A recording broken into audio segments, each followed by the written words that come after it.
Hola, somos Me Sirve, yo soy Francisco y junto con mis compañeros vamos a estar hablando un rato sobre el trabajo práctico que estuvimos haciendo estas últimas semanas para la materia Teoría de Lenguajes. El trabajo consistió en una implementación de un Bomberman, más específicamente una versión multijugador de este, donde muchos clientes se ponen un servidor y jugar en distintas salas. Para realizar este trabajo usamos el lenguaje Go, que es porque se nos asignó para realizar este trabajo de parte de la materia. Y más allá de mostrar una demo, que es lo que voy a hacer ahora mismo, para ver cómo se juega, cómo funciona, también vamos a contar eh, cómo nos sirvió Go para resolver los problemas que fuimos afrontando a lo largo del desarrollo.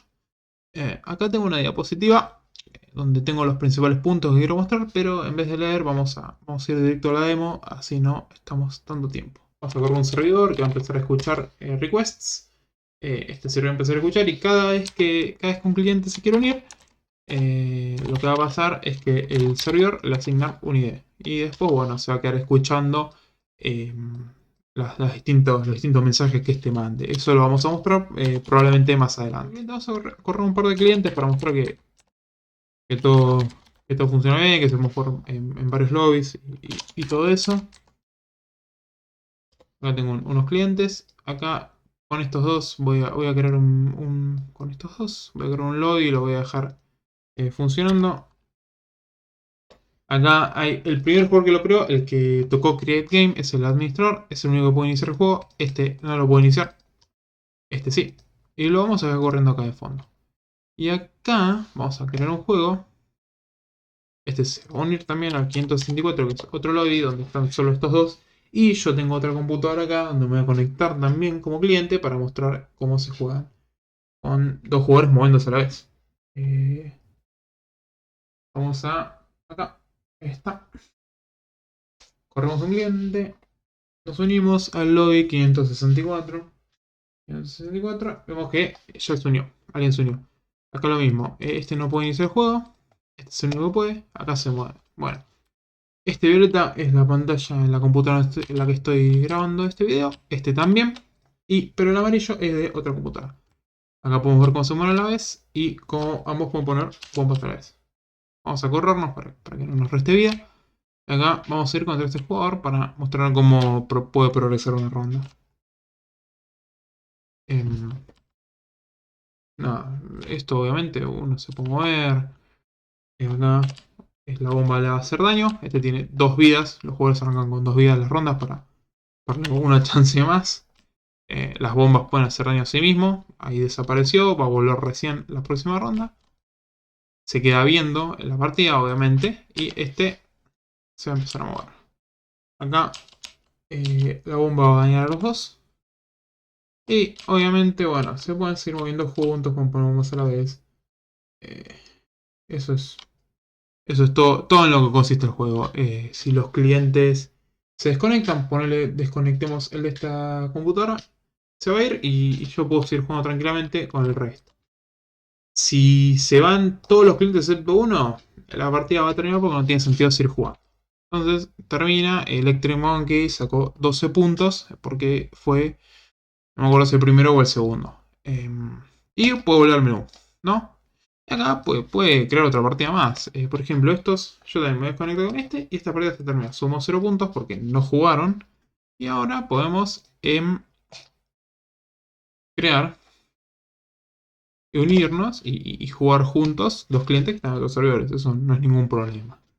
Ahora, a continuación, Clara les va a contar un poco sobre la historia del lenguaje de Go. Como comentó mi compañero, este proyecto fue realizado en Go, que es un lenguaje de programación lanzado al público en 2009 como un proyecto open source, que lo que busca es combinar compilación eficiente, ejecución eficiente y facilidad de programación y dar un soporte para concurrencia y paralelismo que sea más sencillo que en otros lenguajes, pero sin perder la eficiencia. Además, muchas empresas muy reconocidas usan Go como su lenguaje de programación. Obviamente Google, pero también otras empresas tales como Mercado Libre, Netflix o lo que antes era Twitter. También Docker entra dentro de las compañías que usan Go. ¿Por qué las compañías eligen Go? Por su simplicidad, por su escalabilidad, su robustez, su eficiencia, su rápida compilación, por el buen manejo de la concurrencia. Y se estarán preguntando cuánto se usa Go en la actualidad. Según el índice TIOBE, del cual pueden saber más en el link que está en pantalla, Go está dentro de los 10 lenguajes más utilizados. En la página hay muchísima más información, esto es un sencillo recorte. Como vemos, todavía le falta bastante para estar cerca de los primeros puestos. Sin embargo, en el último año sí que hubo como un boost en el uso, hubo un gran aumento en el uso de Go como lenguaje. Además, Go fue votado como el lenguaje del año en 2016. Ahora mis compañeros les van a explicar los conceptos de paquetes y módulos, que son dos conceptos muy importantes para organizar tu código en Go. Comenzando con las características de Go, empezamos por los paquetes. El lenguaje fue diseñado con el objetivo en mente de alentar las buenas prácticas de programación y una de las más importantes es la reutilización del código. Un mecanismo importante para lograr esto es el uso de los paquetes. Estos son directorios que contienen uno o más archivos con código de Go y el nombre de un paquete es el mismo del directorio que lo contiene. Fundamentalmente nos permiten manejar la privacidad y visibilidad de nuestro código, ya sea de funciones, variables, constantes o cualquier otra cosa que esté declarada en el archivo. Y dando un ejemplo de esto, los identificadores que comienzan con letra mayúscula, por ejemplo, son exportados y visibles fuera del paquete para ser utilizados en otro lado. En cambio, los que comienzan con letra minúscula son privados y solo visibles para ser usados dentro del mismo. Es importante que mencionar al paquete especial main, ya que es el punto de entrada para la ejecución de un programa de Go. Este paquete main tiene que tener una función main paréntesis similar a la que se usa en otros lenguajes como C, pero sin utilizar parámetros ni valor de retorno. Otra característica del lenguaje con respecto a los paquetes es que no está permitida la dependencia circular, lo que significa que dos o más paquetes tengan dependencias entre ellos. Si esto ocurre, al momento de buildear el código tendremos un error de compilación. Mostrando nuestro código podemos ver que tenemos una cierta cantidad de paquetes declarados, por ejemplo client, que contiene todo el código de los clientes, data, que contiene archivos para la generación de los mapas, model, que es la lógica del juego, server, que es todo el código del servidor, utils contiene básicamente funciones que se utilizan en otras partes del código como utilidades de apoyo, y view, que es para la vista del juego en sí. Mostrando, por ejemplo, en este archivo podemos ver que esta sentencia package server indica que este archivo lobby.go pertenece al paquete servidor. Después tenemos import, que sirve para importar otros paquetes. Acá vemos que se importa model, que es un paquete que declaramos nosotros, utils, log y time, que son paquetes creados por otras personas. Mostrando un ejemplo del tema de la importación y exportación de funciones, podemos ver que tenemos funciones declaradas que comienzan con mayúscula. Estas son las que se mencionó que se pueden utilizar fuera de este paquete y usualmente hay varias en estos. Acá, como por ejemplo, tenemos Start Game, que como empieza en minúscula, solamente será utilizada dentro de este paquete. Finalmente tenemos el main, donde nuevamente se define el paquete main, se importan otros paquetes y se puede ver que es un archivo de unas 50 líneas, que es sencillo, y todo el comportamiento del código se encuentra encapsulado en estos paquetes client y server, que a su vez hacen uso de los otros paquetes como data, model y utils. Bueno, seguimos con los modules. Un módulo no es más que una colección de packages. Por ejemplo, nuestro TP es un único módulo con todos los packages que estuvo mostrando Ian hasta recién. El archivo que define un módulo está ubicado en el root del proyecto, normalmente se llama go.mod. Y el módulo en sí son todos los archivos desde la carpeta root hacia abajo con todas las demás carpetas. También el archivo incluye la versión de Go utilizada, que está acá, y las dependencias de nuestro proyecto. En nuestro caso utilizamos Raylib, que es una librería para desarrollar juegos, que nosotros la usamos para la parte visual y la detección de colisiones. Y también importamos una librería para generar nombres de usuario al azar y IDs de usuario únicos. Todas estas las traen las dependencias que nosotros importamos para sí mismas. Por eso dice indirect. Bueno, ahora vamos a hablar de la concurrencia en Go. Go tiene una filosofía de no comunicar compartiendo memoria, sino compartir memoria comunicando. Para esto nos provee de operaciones de alto nivel como las Go rutinas y los channels que veremos a continuación conmigo y con mi compañero Francisco.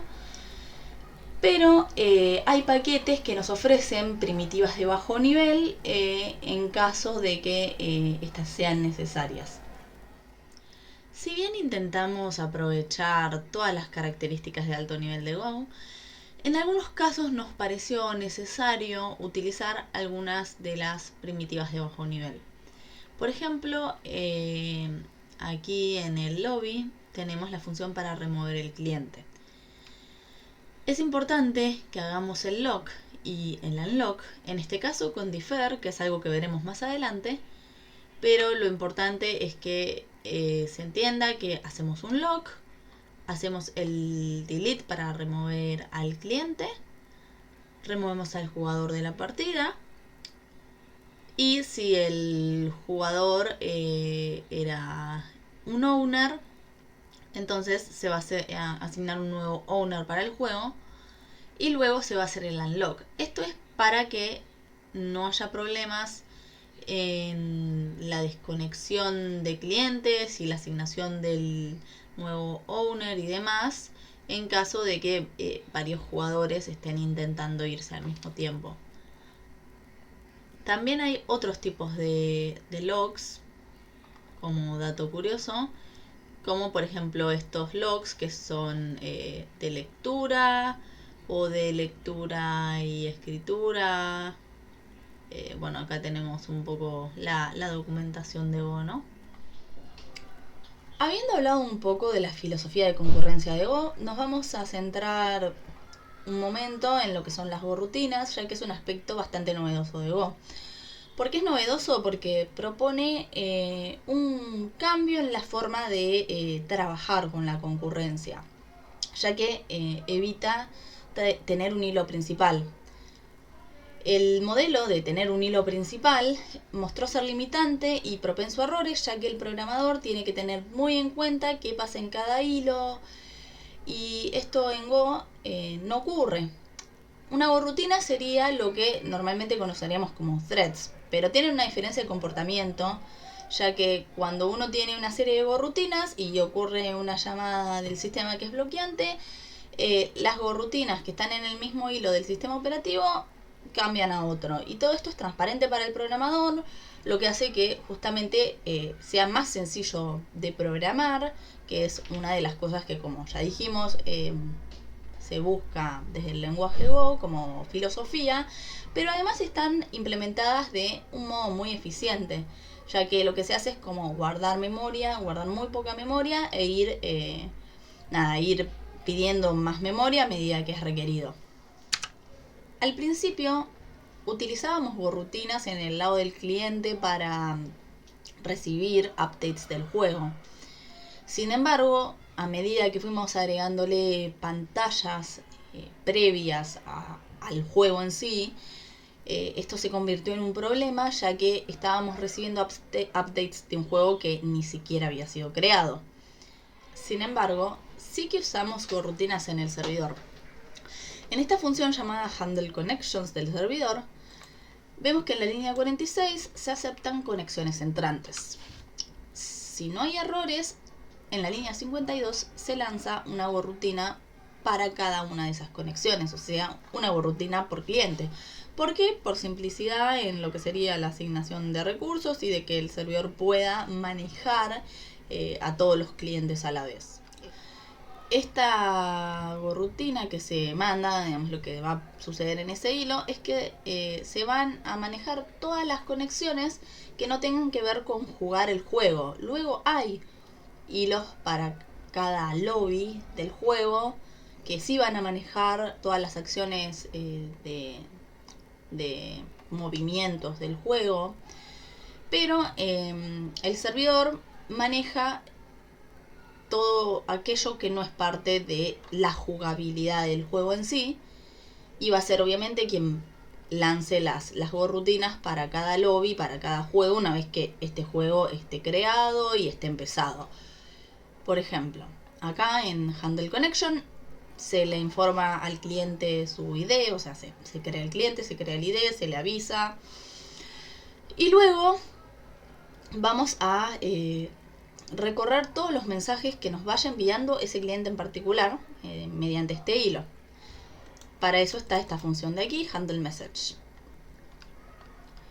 Handle Message lo que hace es fijarse en qué estado está el cliente. Si está en el menú principal, va a hacer el manejo de las secciones del menú.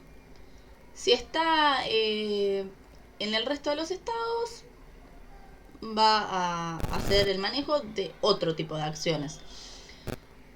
Por ejemplo, las acciones del menú son crear la partida o unirse a una partida. Luego tenemos esta función que aquí lo que hace es decir, bueno, si el usuario manda un mensaje de leave, que normalmente es cuando el usuario cierra la ventana, se va a desconectar al cliente. Se fija si, bueno, si el lobby existe, si se quiere volver al menú, se va a volver al menú, si se quiere ir al juego, o sea, hacer el start del juego. Obviamente acá lo que se fija es, bueno, a ver, el cliente que me lo está pidiendo es el owner. Y bueno, eso sería básicamente cómo manejaríamos los clientes mediante una gorrutina en nuestro trabajo. Ahora pueden decir, ok, Clary, tengo gorrutinas, sé cómo lanzar gorrutinas y tengo una noción básica de qué son las gorrutinas, pero ¿puedo comunicarlas entre sí? La respuesta es sí. No solo se pueden comunicar dos gorrutinas, se pueden comunicar más gorrutinas entre sí. Esto puede hacerse a partir de channels, que es lo que va a comentarles mi compañero a continuación. Bueno, ya Clary nos contó sobre las gorrutinas, ahora vamos a hablar sobre los channels, que son, como dice ahí, el mecanismo que nos provee Go para comunicar y sincronizar gorrutinas. Los channels pueden tener un buffer o no, eso lo vamos a ver en el ejemplo ahora cuando muestre el código. Deben ser tipados, esto es, deben tener un tipo de dato y se debe escribir siempre ese tipo de dato, no se puede escribir otra cosa. Y esta feature es importante, está muy buena, es que son seguros para escribir desde múltiples gorrutinas. O sea que puedo escribir concurrentemente y el canal se va a encargar de eso. O leer, ¿no? Ahora vamos a hacer un poco el código. Nosotros usamos los channels desde el lobby. Acá creamos dos canales. Canal updates, que va a recibir, este es el tipo, mensaje del cliente, y el channel done, que tiene un tipo struct porque no nos interesa el tipo porque no vamos a mandar nada, solamente vamos a esperar la señal de que se cierre, que va a ser el momento donde debamos terminar la ejecución del lobby, de la gorrutina. Desde el server, si vamos acá en Handle Game Action, el servidor para cada jugador, como nos explicó Clary recién, cada jugador corre su rutina y cada jugador tiene un Handle Game Action. O sea que en este canal se va a escribir desde múltiples lugares a la vez, quizás al mismo tiempo. Por eso es importante esto que mencioné recién de que se puede escribir a la vez.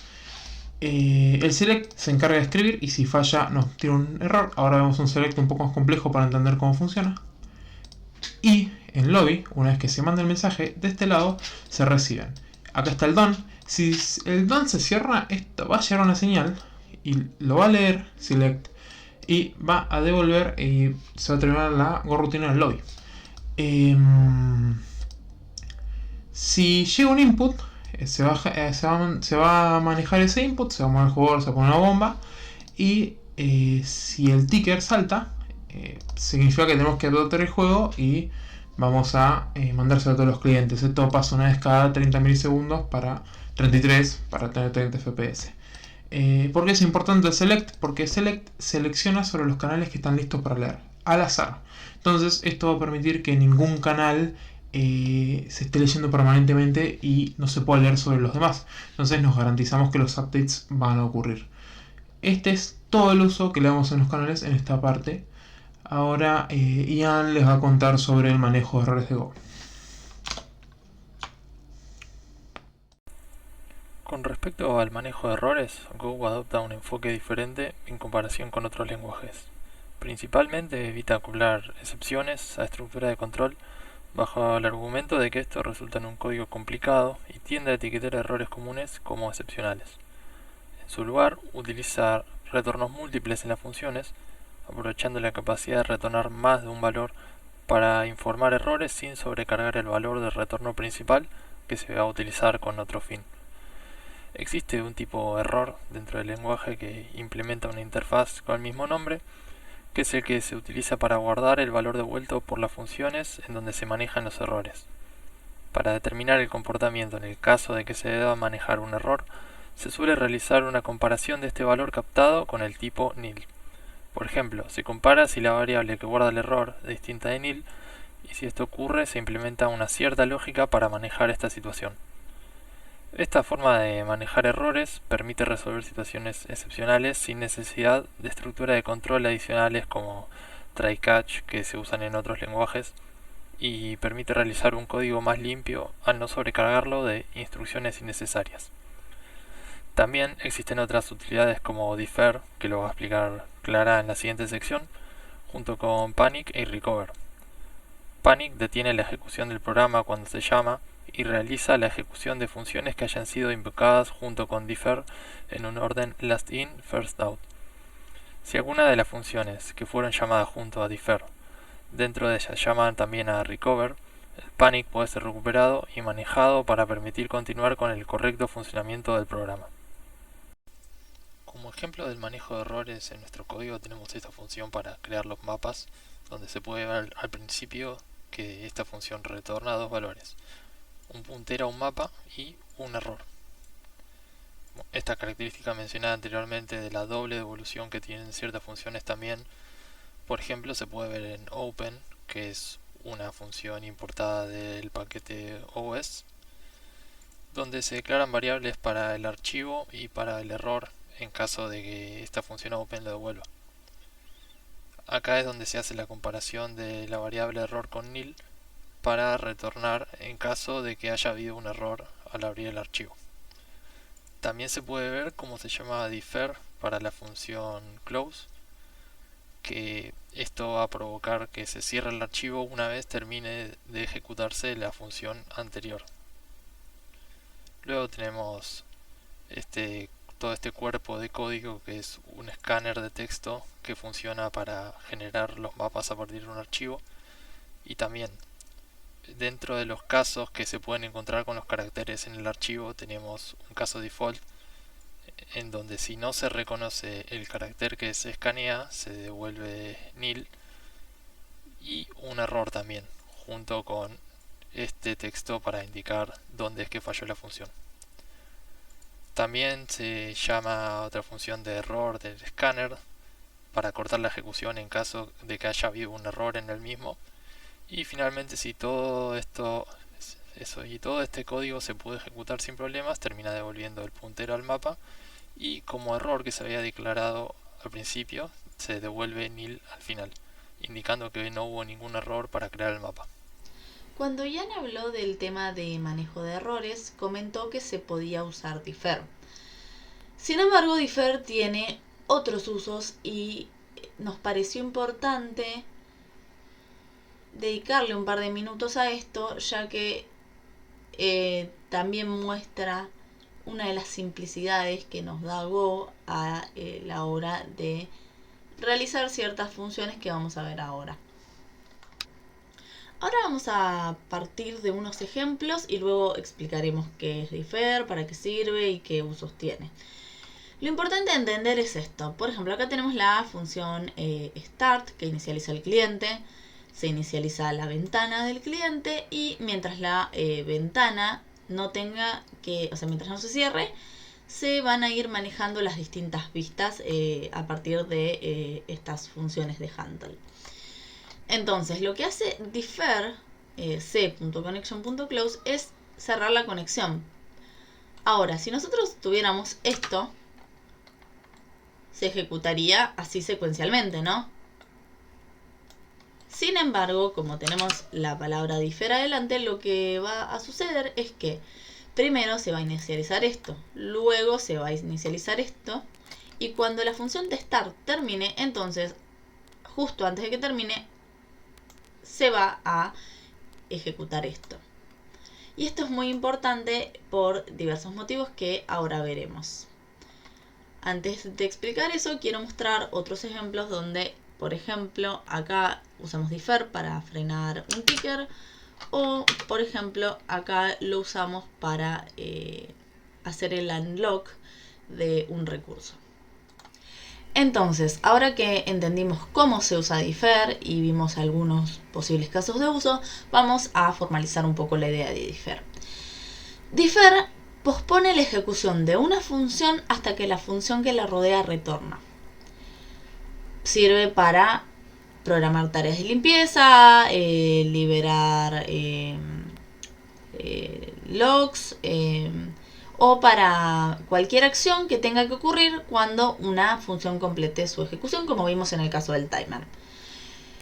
Y esto sirve tanto para tareas donde se finalizó por un error como cuando se finalizó normalmente, digamos, voluntariamente. Esta característica es fundamental para gestionar los recursos de manera eficiente y, bueno, nos permite ver esta idea de simplicidad de Go que vimos en la introducción al lenguaje. Otra pregunta que ustedes se pueden hacer es la de si hay tests en Go.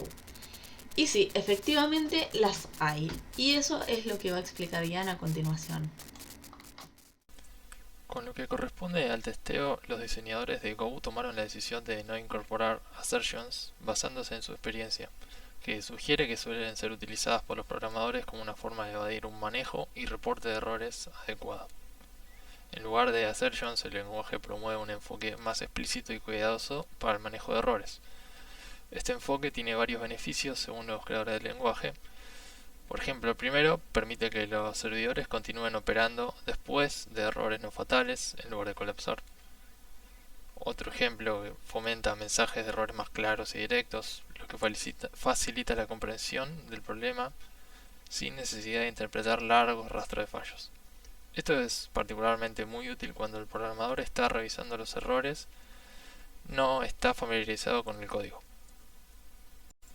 Pasando a nuestro código, voy a mostrar un test particular de los que hicimos, uno simple para mostrar cómo es la estructura y cómo se corren.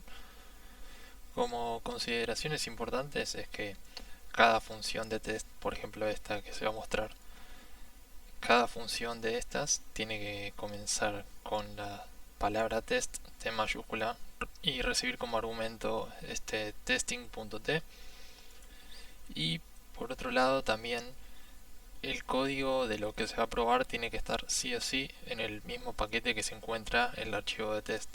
Por ejemplo, esta función newPlayer que se está probando en este archivo GameTestGo tiene que estar dentro de este paquete. Por ejemplo, en este caso se encuentra en game.go. Este test en particular es lo que hace es chequear si el juego está completo una vez se inicializaron todos los jugadores y se agregaron al juego. Y en caso de que esto falle, que lo probamos con una función que hicimos auxiliar, lanza error. Por cómo está en este momento, el test va a funcionar, así que lo vamos a correr. Para correr todos los tests que se encuentran en un cierto directorio, simplemente ponemos en la terminal go test, vamos al directorio donde están los archivos que queremos probar, y volviendo atrás, en este caso vamos a estar probando todos los tests que se encuentran dentro del paquete model. Lo corremos y vemos que salió todo ok. Ahora vamos a hacer una pequeña modificación para ver que efectivamente falla. En este caso va a fallar porque voy a cambiar el ID de un jugador y no lo va a volver a agregar, por lo tanto no va a estar lleno el juego, entonces el test va a fallar. Ahora corro los tests de nuevo y se ve acá al final que el test falló. Todo esto anterior son logs que utilizamos de soporte para el juego en sí, así que lo importante es esto último, que el test falló. Y con esto concluimos la sección de testing y pasamos a una nueva. Bueno, ahora vamos a hablar un poco de por qué Go, si bien implementa algunas cosas del paradigma orientado a objetos, no es un lenguaje orientado a objetos en el sentido tradicional de la idea, del concepto, como lo puede ser Java.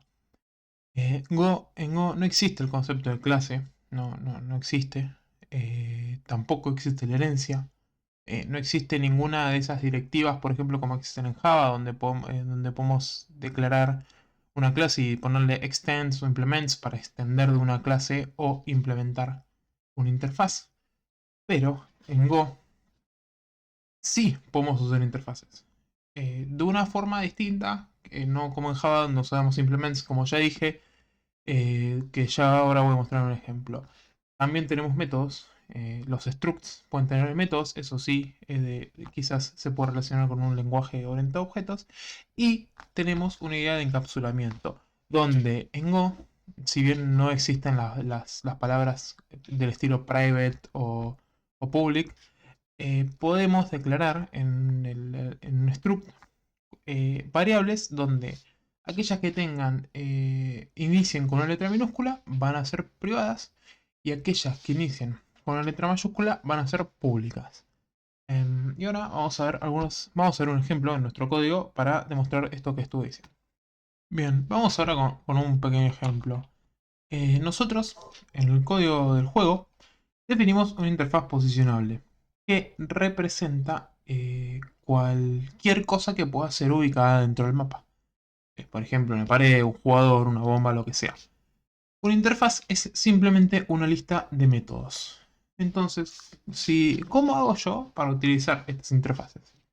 Si esto fuera Java, por ejemplo, donde yo defino la clase, que acá no es una clase, es un struct, yo acá pondría class player implements posicionable, ¿no? Pero acá esto no existe. Entonces, ¿cómo uso la interfaz?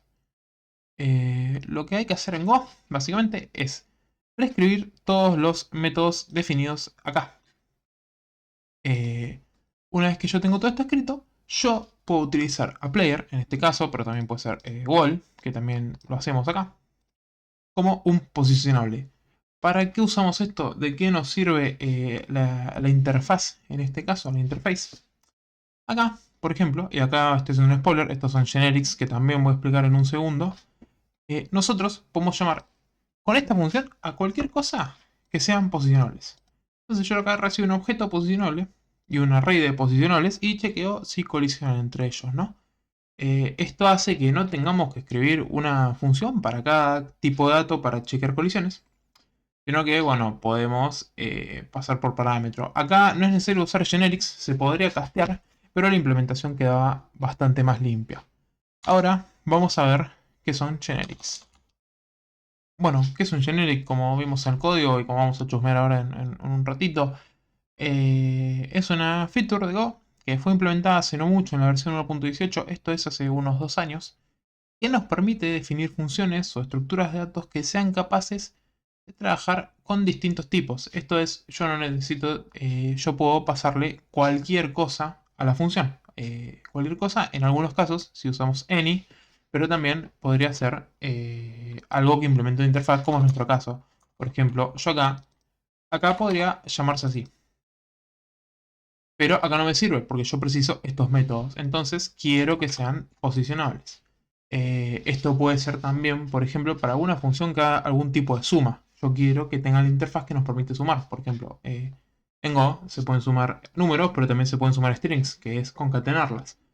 Es bastante útil. Nosotros también usamos acá, en queue, declaramos una queue de cualquier tipo de dato. Esta cola también se puede usar de manera concurrente. Nosotros lo usamos nomás para una implementación con los colores de los jugadores, pero se podría usar para cualquier otra cosa dentro del juego. Y eso fue todo con los generics. Obviamente, este es un solo caso, los casos de uso para los que lo usamos nosotros. Para finalizar, queríamos dejarlos con algunas conclusiones a las que arribamos mediante la realización del trabajo práctico. Podemos comprobar que Go es un lenguaje con una sintaxis muy simple, que es un lenguaje eficiente, que nos permite manejar la concurrencia de un modo sencillo y sin tantos conocimientos previos, que se nos hizo muy fácil hacer limpieza de recursos y manejo de errores, y también que Go compila rápidamente, lo cual es muy importante para proyectos grandes.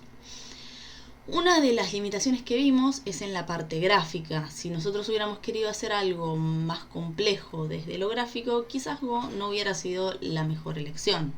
Sin embargo, para el tipo de aplicación que nosotros buscamos, creemos que Raylib fue más que suficiente. Entonces, ¿para qué sirve Go? Y como contracara, ¿para qué no sirve Go? Bueno, desarrollando este trabajo práctico y también buscando información, llegamos a la conclusión de que sirve para desarrollo de aplicaciones backend y servicios web, programación de sistemas y herramientas de líneas de comando gracias a su eficiencia y simplicidad. También sirve para el desarrollo de microservicios, programación en red y servidores, para computación en la nube y contenedores, como mencionamos. Docker está escrito en Go. Este también es el caso de Kubernetes. También sirve para desarrollo de aplicaciones distribuidas y juegos 2D muy sencillos, como es nuestro caso. Y ahora, como contracara, ¿para qué no sirve Go? Para desarrollo de aplicaciones móviles nativas, para aplicaciones de escritorio complejas con interfaces gráficas elaboradas y aplicaciones 3D de alto rendimiento. También puede no ser la mejor opción para la programación de sistemas embebidos. Para estos casos, creemos que es mejor utilizar herramientas como C o Rust, que son un poco más de bajo nivel. También para lo que serían tareas que requieren cálculos científicos o numéricos muy complejos, scripting y machine learning y data science. Esto último tiene que ver con que no hay un ecosistema de herramientas tan desarrollado todavía para Go, como si sucede, por ejemplo, en el caso de Python. Por último, tenemos una comparación entre Go y algunos lenguajes populares. Como vemos, se cumple que Go tiene como un balance entre distintas características, tales como la curva de aprendizaje, la eficiencia, la simplicidad, la sintaxis, el manejo de concurrencia, mientras que otros lenguajes por ahí, por ejemplo Rust, es muy buena con el tema de manejo de concurrencia. Sin embargo, tiene una curva de aprendizaje muy empinada, tiene una sintaxis compleja. En cambio, Python es muy legible, sin embargo, la eficiencia es muy baja. Entonces, concluimos que Go es como hace como un buen balance entre distintos aspectos, que son justamente los que proponían los creadores de este lenguaje y que es lo que hablamos al principio del video. Y bueno, la conclusión es que esto efectivamente es así. Por último, queríamos brindarles acceso a todos aquellos recursos que hemos utilizado para hacer nuestra investigación sobre el lenguaje y de donde recopilamos la información para poder realizar este video. Desde ya, muchas gracias por ver. Para programar herramientas de línea de comando, ya que el